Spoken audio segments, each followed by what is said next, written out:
ਪਿਆਰੇ ਬੱਚਿਓ, ਸਤਿ ਸ਼੍ਰੀ ਅਕਾਲ। ਬੇਟਾ ਮੈਂ ਤੁਹਾਡੀ ਪੰਜਾਬੀ ਦੀ ਅਧਿਆਪਕਾ ਅਨੁਰਾਧਾ ਸ਼ਰਮਾ ਹਾਂ ਤੇ ਅੱਜ ਅਸੀਂ ਜਿਹੜਾ ਪਾਠ ਪੜ੍ਹਨ ਜਾ ਰਹੇ ਹਾਂ ਉਸ ਦਾ ਨਾਂ ਹੈ ਗੁਰੂ ਲਾਦੋਰੇ। ਗੁਰੂ ਤੇਗ ਬਹਾਦਰ ਜੀ ਸਿੱਖਾਂ ਦੇ 9ਵੇਂ ਗੁਰੂ ਸਨ। ਆਪ ਜੀ 6ਵੇਂ ਗੁਰੂ ਸ੍ਰੀ ਗੁਰੂ ਹਰਗੋਬਿੰਦ ਸਾਹਿਬ ਜੀ ਦੇ ਛੋਟੇ ਸਪੁੱਤਰ ਸਨ। ਆਪ ਜੀ ਦਾ ਜਨਮ ਮਾਤਾ ਨਾਨਕੀ ਜੀ ਦੀ ਕੁੱਖੋਂ 1 ਅਪ੍ਰੈਲ 1621 ਈਸਵੀ ਨੂੰ ਸ੍ਰੀ ਅੰਮ੍ਰਿਤਸਰ ਵਿਖੇ ਹੋਇਆ, ਜਿੱਥੇ ਅੱਜ ਕੱਲ੍ਹ ਗੁਰਦੁਆਰਾ ਗੁਰੂ ਕੇ ਮਹਿਲ ਹੈ। ਆਪ ਜੀ ਨੇ 2 ਮਹਾਂਪੁਰਖਾਂ ਪਾਸੋਂ ਸਿੱਖਿਆ ਪ੍ਰਾਪਤ ਕੀਤੀ। ਬਾਬਾ ਬੁੱਢਾ ਜੀ ਨੇ ਆਪ ਨੂੰ ਘੋੜਸਵਾਰੀ ਅਤੇ ਸ਼ਸਤਰ ਵਿੱਦਿਆ ਵਿੱਚ ਨਿਪੁੰਨ ਕੀਤਾ। ਭਾਈ ਗੁਰਦਾਸ ਜੀ ਨੇ ਆਪ ਜੀ ਨੂੰ ਕਈ ਭਾਸ਼ਾਵਾਂ ਅਤੇ ਬਹੁਤ ਸਾਰੇ ਗ੍ਰੰਥਾਂ ਦੀ ਪੜ੍ਹਾਈ ਕਰਵਾਈ। ਆਪ ਜੀ ਦਾ ਵਿਆਹ ਮਾਤਾ ਗੁਜਰੀ ਜੀ ਨਾਲ ਹੋਇਆ। ਗੁਰੂ ਗੋਬਿੰਦ ਸਾਹਿਬ ਜੀ ਆਪ ਜੀ ਦੇ ਇਕਲੌਤੇ ਪੁੱਤਰ ਸਨ। ਬਾਅਦ ਵਿੱਚ ਉਹ 10ਵੇਂ ਗੁਰੂ ਬਣੇ।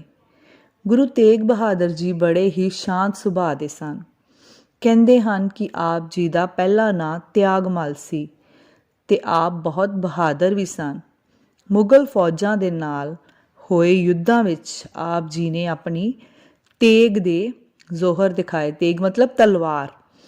ਉਦੋਂ ਗੁਰੂ ਹਰਗੋਬਿੰਦ ਸਾਹਿਬ ਜੀ ਨੇ ਇਹਨਾਂ ਨੂੰ ਤੇਗ ਬਹਾਦਰ ਦਾ ਨਾਂ ਦਿੱਤਾ। ਜਦੋਂ ਗੁਰੂ ਹਰਗੋਬਿੰਦ ਸਾਹਿਬ ਜੀ ਕੀਰਤਪੁਰ ਸਾਹਿਬ ਵਿਖੇ ਜੋਤੀ ਜੋਤ ਸਮਾਏ ਤਾਂ ਮਾਤਾ ਨਾਨਕੀ ਜੀ ਆਪਣੇ ਪੁੱਤਰ ਤੇਗ ਬਹਾਦਰ ਤੇ ਆਪਣੀ ਨੂੰਹ ਬੀਬੀ ਗੁਜਰੀ ਜੀ ਨੂੰ ਲੈ ਕੇ ਬਕਾਲੇ ਆ ਕੇ ਰਹਿਣ ਲੱਗ ਗਏ। ਇਹ ਸਥਾਨ ਜ਼ਿਲ੍ਹਾ ਅੰਮ੍ਰਿਤਸਰ ਵਿੱਚ ਹੈ। ਬਕਾਲਾ ਗੁਰੂ ਤੇਗ ਬਹਾਦਰ ਜੀ ਦਾ ਨਾਨਕਾ ਪਿੰਡ ਸੀ। ਉਹਨਾਂ ਨੇ ਘਰ ਵਿੱਚ ਇੱਕ ਭੋਰਾ ਬਣਵਾ ਲਿਆ। ਉਹ ਸਵੇਰੇ ਤੜਕੇ ਜਾਗਦੇ, ਇਸ਼ਨਾਨ ਪਾਣੀ ਤੋਂ ਵਿਹਲੇ ਹੋ ਕੇ ਭੋਰੇ ਦੇ ਵਿੱਚ ਬੈਠ ਜਾਂਦੇ।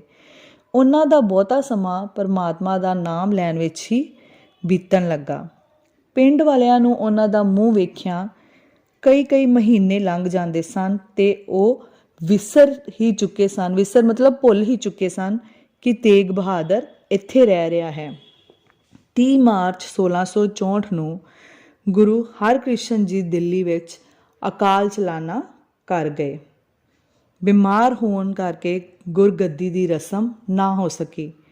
ਸੰਗਤਾਂ ਨੂੰ ਕੇਵਲ ਇੰਨਾ ਹੀ ਸੁਣਾਈ ਦਿੱਤਾ, ਬਾਬਾ ਬਕਾਲੇ। ਕਿਸੇ ਨੂੰ ਕੋਈ ਸਮਝ ਨਾ ਪਈ। ਗੁਰੂ ਘਰ ਦੇ ਵਿਰੋਧੀਆਂ ਨੇ ਸੰਗਤ ਦੀ ਡਾਵਾਂਡੋਲ ਅਵਸਥਾ ਤੋਂ ਲਾਭ ਉਠਾਇਆ। ਉਹ ਬਕਾਲਾ ਪਿੰਡ ਵਿੱਚ ਆਪੋ ਆਪਣੀਆਂ ਗੱਦੀਆਂ ਲਾ ਕੇ ਬੈਠ ਗਏ। ਆਉਣ ਵਾਲੇ ਯਾਤਰੀਆਂ ਨੂੰ ਉਹਨਾਂ ਦੇ ਚੇਲੇ ਆਪੋ ਆਪਣੇ ਡੇਰੇ ਵੱਲ ਖਿੱਚਦੇ। ਮੱਖਣ ਸ਼ਾਹ ਲੁਬਾਣਾ ਗੁਜਰਾਤ ਦਾ ਰਹਿਣ ਵਾਲਾ ਇੱਕ ਧਨਾਢ ਵਪਾਰੀ ਸੀ। ਧਨਾਢ ਮਤਲਬ ਬਹੁਤ ਅਮੀਰ। ਇੱਕ ਥਾਂ ਤੋਂ ਉਹ ਮਾਲ ਖਰੀਦਦਾ ਅਤੇ ਉਸ ਨੂੰ ਜਹਾਜ਼ ਰਾਹੀਂ ਦੂਜੀ ਥਾਂ ਲਿਜਾ ਕੇ ਵੇਚ ਦਿੰਦਾ। ਆਪਣੇ ਵਪਾਰ ਵਿੱਚ ਉਸ ਨੂੰ ਚੋਖਾ ਲਾਭ ਹੁੰਦਾ ਸੀ। ਚੋਖਾ ਮਤਲਬ ਬਹੁਤ ਜ਼ਿਆਦਾ ਲਾਭ ਹੁੰਦਾ ਸੀ। ਇੱਕ ਵਾਰ ਦੀ ਗੱਲ ਹੈ ਕਿ ਮਾਲ ਨਾਲ ਲੱਦਿਆ ਹੋਇਆ ਉਸ ਦਾ ਜਹਾਜ਼ ਸਮੁੰਦਰ ਵਿੱਚ ਜਾ ਰਿਹਾ ਸੀ ਕਿ ਕਹਿਰ ਦਾ ਤੂਫਾਨ ਆ ਗਿਆ। ਕਹਿਰ ਮਤਲਬ ਬਹੁਤ ਜ਼ੋਰਾਂ ਦਾ ਤੂਫਾਨ ਆ ਗਿਆ। ਮਾਲ ਦੇ ਨਾਲ ਉਸ ਦੀ ਆਪਣੀ ਜਾਨ ਵੀ ਖਤਰੇ ਵਿੱਚ ਸੀ। ਉਸਨੇ ਸੱਚੇ ਦਿਲ ਨਾਲ ਅਕਾਲ ਪੁਰਖ ਦੇ ਅੱਗੇ, ਅਕਾਲ ਪੁਰਖ ਕਿਹਨੂੰ ਕਹਿੰਦੇ ਨੇ ਬੇਟਾ? ਪਰਮਾਤਮਾ ਨੂੰ। ਪਰਮਾਤਮਾ ਦੇ ਅੱਗੇ ਉਹਨਾਂ ਨੇ ਅਰਦਾਸ ਕੀਤੀ ਕਿ ਹੇ ਸੱਚੇ ਪਾਤਸ਼ਾਹ, ਤੇਰਾ ਨਿਮਾਣਾ ਜਿਹਾ ਸੇਵਕ ਅੱਜ ਮੁਸੀਬਤ ਵਿੱਚ ਘਿਰਿਆ ਹੋਇਆ ਬੇਨਤੀ ਕਰ ਰਿਹਾ ਹੈ, ਮਤਲਬ ਰਿਕੁਐਸਟ ਕਰ ਰਿਹਾ ਹੈ ਕਿ ਅੰਗ ਸੰਗ ਸਹਾਈ ਹੋਵੋ।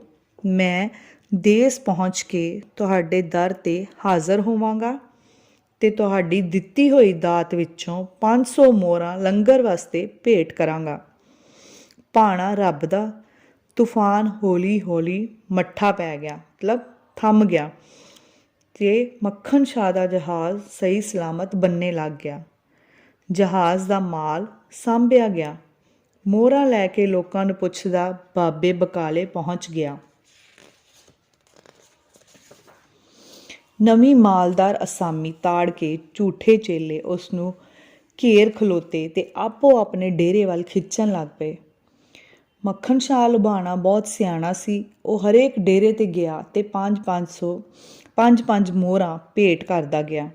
ਸਾਰਿਆਂ ਨੇ ਆਪਣੇ ਢੰਗ ਨਾਲ ਮੱਖਣ ਸ਼ਾਹ ਦੀ ਪ੍ਰਸ਼ੰਸਾ ਕੀਤੀ, ਮਤਲਬ ਤਾਰੀਫ ਕੀਤੀ ਤੇ ਆਸ਼ੀਰਵਾਦ ਦਿੱਤੇ, ਪਰ ਉਸ ਦੇ ਦਿਲ ਨੂੰ ਤਸੱਲੀ ਨਾ ਹੋਈ ਤੇ ਉਹ ਨਿਰਾਸ਼ ਹੋ ਕੇ ਪਿੰਡੋਂ ਬਾਹਰ ਨਿਕਲ ਤੁਰਿਆ।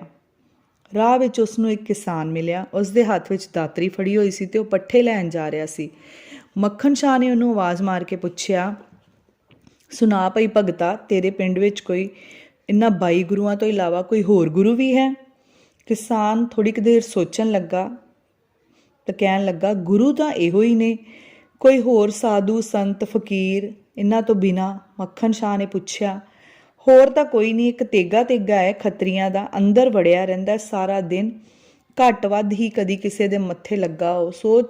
ਸੋਚ ਕੇ ਕਿਸਾਨ ਨੇ ਮੂੰਹੋਂ ਸ਼ਬਦ ਕੱਢੇ, ਤੂੰ ਮੈਨੂੰ ਉਹਨਾਂ ਦੇ ਘਰ ਲੈ ਚੱਲੇਂਗਾ? ਚੱਲ ਹੁਣੇ ਛੱਡ ਆਉਣਾ, ਇਹ ਕਿਹੜਾ ਦੂਰ ਹੈ, ਕਹਿੰਦਾ ਹੋਇਆ ਉਹ ਅੱਗੇ ਤੇ ਮੱਖਣ ਸ਼ਾਹ ਪਿੱਛੇ ਤੁਰ ਪਿਆ। ਮੱਖਣ ਸ਼ਾਹ ਨੂੰ ਖੱਤਰੀਆਂ ਦੇ ਘਰ ਛੱਡ ਕੇ ਕਿਸਾਨ ਮੁੜ ਗਿਆ। ਮੱਖਣ ਸ਼ਾਹ ਨੇ ਘਰ ਵਾਲਿਆਂ ਤੋਂ ਆਗਿਆ ਲਈ ਤੇ ਭੋਰੇ ਦੇ ਅੰਦਰ ਵੜ ਗਿਆ। ਪਹਿਲਾਂ ਵਾਂਗ ਹੀ 5 ਮੋਹਰਾਂ ਭੇਟ ਕੀਤੀਆਂ ਤੇ ਨਮਸਕਾਰ ਕਰਕੇ ਇੱਕ ਪਾਸੇ ਬੈਠ ਗਿਆ। ਗੁਰੂ ਤੇਗ ਬਹਾਦਰ ਜੀ ਦੀਆਂ ਅੱਖਾਂ ਬੰਦ ਸਨ, ਉਹਨਾਂ ਦੀ ਸਮਾਧੀ ਲੱਗੀ ਹੋਈ ਸੀ ਤੇ ਕੁਝ ਮਿੰਟਾਂ ਪਿੱਛੋਂ ਅਕਾਲ ਅਕਾਲ ਅਕਾਲ ਦੀ ਆਵਾਜ਼ ਸੁਣ ਮੱਖਣ ਸ਼ਾਹ ਦੇ ਕੰਨੀ ਪਈ। ਗੁਰੂ ਜੀ ਦੀ ਸਮਾਧੀ ਖੁੱਲ੍ਹੀ ਤੇ ਉਹਨਾਂ ਦੀਆਂ ਅੱਖਾਂ ਦੇ ਵਿੱਚ ਉਸ ਨੂੰ ਇੱਕ ਅਜੀਬ ਤਰ੍ਹਾਂ ਦੀ ਲਿਸ਼ਕ ਦਿਸੀ। ਸੁਣਾ ਭਾਈ ਗੁਰਮੁਖਾ, ਆ ਗਿਆ? ਅੱਗੇ ਪਈਆਂ 5 ਮੋਹਰਾਂ ਦੇਖ ਕੇ ਮਿੱਠੀ ਜੀ ਮੁਸਕਾਨ ਦਿੱਤੀ ਤੇ ਬੋਲੇ, ਸਿਰਫ 5? ਬਾਕੀ ਲੇਖਾ ਕਿੱਥੇ ਹੀ? ਮੇਰੇ ਤਾਂ ਮੋਢੇ ਵੀ ਛਿੱਲੇ ਗਏ ਤੇਰਾ ਜਹਾਜ਼ ਪਾਰ ਲੰਘਾਉਂਦਿਆਂ। ਲੇਖਾ ਮਤਲਬ ਹਿਸਾਬ ਕਿਤਾਬ। ਮੱਖਣ ਸ਼ਾਹ ਦਾ ਸੀਸ ਝੁਕ ਗਿਆ, ਉਸ ਦੀ ਖੁਸ਼ੀ ਦਾ ਕੋਈ ਅੰਤ ਨਾ ਰਿਹਾ। ਉਹ ਉੱਠ ਭੱਜਿਆ, ਰਵਾਂ ਰਵੀ ਘਰ ਦੀਆਂ ਪੌੜੀਆਂ ਤੋਂ ਕੋਠੇ ਉੱਤੇ ਜਾ ਕੇ ਗੁਰੂ ਲਾਦੋ ਰੇ ਦੀ ਦੁਹਾਈ ਪਾ ਦਿੱਤੀ। ਰਵਾਂ ਰਵੀ ਦਾ ਮਤਲਬ ਹੁੰਦਾ ਬੇਟਾ ਤੇਜ਼ੀ ਨਾਲ। ਉਹ ਉੱਠਿਆ ਤੇ ਕੋਠੇ ਜਾ ਕੇ ਉਹਨੇ ਗੁਰੂ ਲਾਦੋ ਰੇ ਮਤਲਬ ਗੁਰੂ ਜੀ ਲੱਭ ਗਏ ਹਨ ਦੀ ਦੁਹਾਈ ਪਾ ਦਿੱਤੀ। ਨਕਲੀ ਗੁਰੂਆਂ ਦੇ ਭੇਦ ਖੁੱਲ੍ਹ ਗਏ। ਉਹਨਾਂ ਨੇ ਆਪੋ ਆਪਣੀਆਂ ਦੁਕਾਨਾਂ ਸਮੇਟ ਲਈਆਂ। 8ਵੇਂ ਗੁਰੂ ਸ੍ਰੀ ਗੁਰੂ ਹਰਕ੍ਰਿਸ਼ਨ ਜੀ ਦੇ ਜੋਤੀ ਜੋਤ ਸਮਾਉਣ ਤੋਂ ਬਾਅਦ ਆਪ ਜੀ ਨੂੰ ਗੁਰਗੱਦੀ ਮਿਲੀ। ਸੋ ਮੈਨੂੰ ਉਮੀਦ ਹੈ ਬੇਟਾ ਕਿ ਤੁਹਾਨੂੰ ਇਹ ਪਾਠ ਪੜ੍ਹ ਕੇ ਜਾਂ ਸੁਣ ਕੇ ਬਹੁਤ ਮਜ਼ਾ ਆਏਗਾ। ਤੁਸੀਂ ਇਹਨੂੰ ਧਿਆਨ ਨਾਲ 2 ਵਾਰ ਪੜ੍ਹਨਾ ਹੈ। ਧੰਨਵਾਦ।